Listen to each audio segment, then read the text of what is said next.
Hi, I'm Carrie, and thanks for watching this video. I was talking with some of my private yoga students the other day, and I'd arrived at their house at 7 a.m. to teach a class, and they said, wow, you look so awake and you look so energetic, and like, what did you do this morning?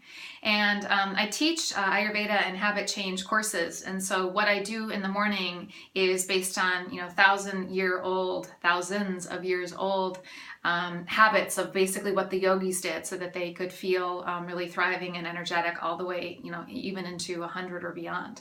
And within Ayurveda, degeneration is not seen as an inevitable. And the habits that we pick up in our life, and hopefully we're picking up these habits when we're younger, can be really an incredible prevention against disease or sickness or autoimmune disorders and a lot of things that people are suffering from in our modern culture.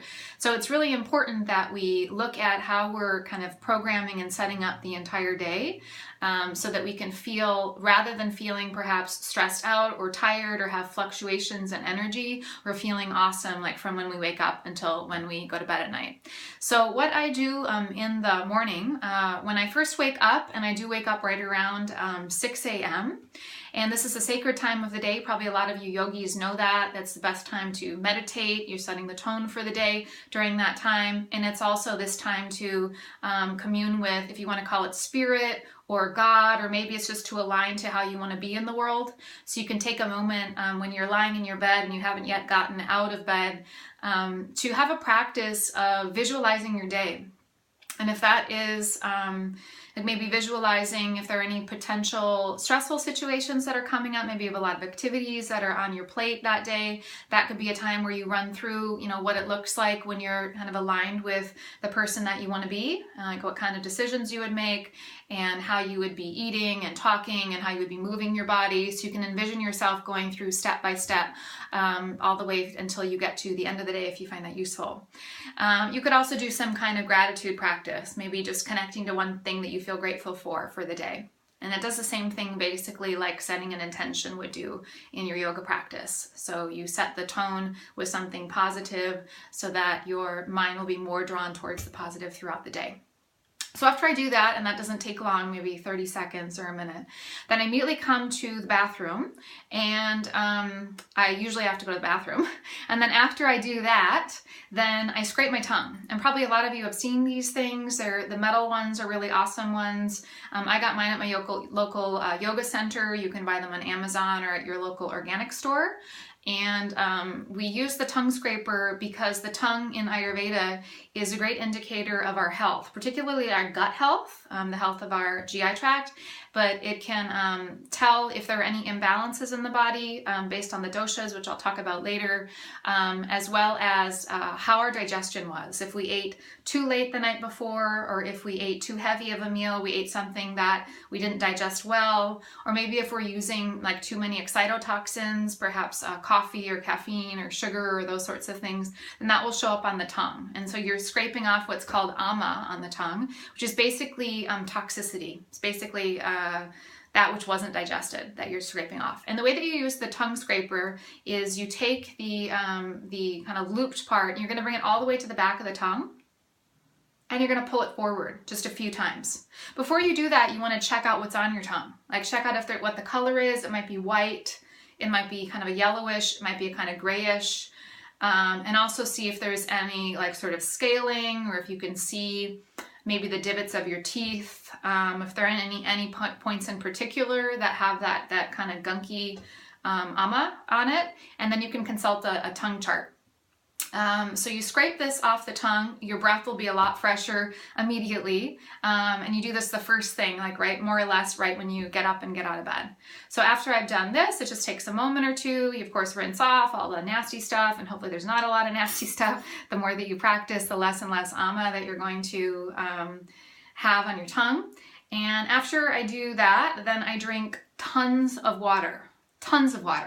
Don't go immediately to the coffee pot or to your tea, but you immediately drink a lot of water. Right now here in Munich where I am, it's summertime, and so lukewarm water is fine. If it's wintertime, I'll have warmer water, like about as warm, maybe a little bit less so as tea, and then I'll put some lemon in it. Lemon can be done either in the summertime or in the wintertime. I drink, this is kind of a standard, I got this at IKEA. I drink probably about 4 of these every morning. And the drinking of this much water, sure, it's partly that you're sleeping for 8 hours or however long it is, and so you're dehydrated when you wake up, but it's less for hydration and it's actually more about flushing. So your organs were all detoxing overnight. You know, definitely everything in your gastrointestinal tract, but also your heart, your lungs, your kidneys, everything are detoxing over the nighttime. And so the water helps to flush out whatever may have been sort of shifting around in the middle of the night. This also helps you, especially if you are a person that's prone towards constipation. Drinking a lot of water will help with your constipation, especially over time. So you don't use caffeine in order to eliminate. You want to have lots and lots of water so you can tell whether you're having a natural elimination or, you know, if you were using caffeine before and then you're actually getting it from an artificial place. So it may take a little bit of time. Like right now, maybe you're used to using caffeine to eliminate and that's working for you. I've worked with plenty of people that had, even those that had problems with constipation for a long time, and they acclimated themselves to water and also some other things that are good for elimination, for constipation, which I'll go over in probably another video. But really important, lots of water.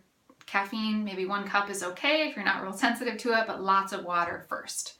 Then after I do this, hopefully I eliminate pretty quickly, because whatever you have in you, if you're not able to fully eliminate, then you're carrying that with you for the rest of the day. It's going to energetically drag you down. It's also going to physically drag you down, because you want to be moving first thing in the morning, at least for 20 minutes. And if you eliminate first, it's going to make, of course, your physical activity a lot easier to do, in addition to having a light feeling in the stomach. So when I come into the bathroom, usually I set up from the night before, I set up my clothing, like because I don't want to leave it to chance or whim, or if I feel like it, to exercise in the morning. So I put yoga pants, whatever workout clothing you use, it doesn't matter, shirt, I put them in the bathroom and I put them on in here. So I don't have too much time to think about, do I want to, do I not want to, what am I going to do? And so I already have this out. Because I'm a yoga teacher, I do a lot of practice on my own. I also have some small videos, which you can see on my YouTube site and also on my Vimeo, I never know how to say that, site, and on my website. But there's also all kinds of practices that you can do. If I'm not practicing yoga, I do jumping jacks. Sometimes I do pull-ups over my door. I do swinging around the kettlebell, and I walk my dog, and I use weights. So I do this for at least 20 minutes in the morning. And these are the main things that I do in the morning to feel really awesome. And you're basically waking up, when you're moving like that, you're waking up your pranic body, you're waking up your energetic body. And so we're just coming out of slumber. We're coming out of what's called in Ayurveda, the kapha dosha. So we want to we're about to come into the kapha dosha. And so we want to wake ourselves up so that we feel more energetic, to get out of this kind of sluggish sort of a feeling, and then instead greet the day with some energy. From 6 onward, this kapha can be dominant, or is dominant. So these are basically my morning routines. I'll get more into what I do during the daytime, and then also what I do in the evening time, because to a certain extent, or a big extent actually, what you're doing in the evening time, what time you're eating, what time you're going to bed, what you're eating, if you're exercising, all this stuff is going to impact what time you go to bed and how easy or hard it is to wake up in the morning. So try following this. Just experiment with it, maybe for a week, and then see how you feel, maybe as a little summer experiment, because the sun is coming so much earlier now anyway.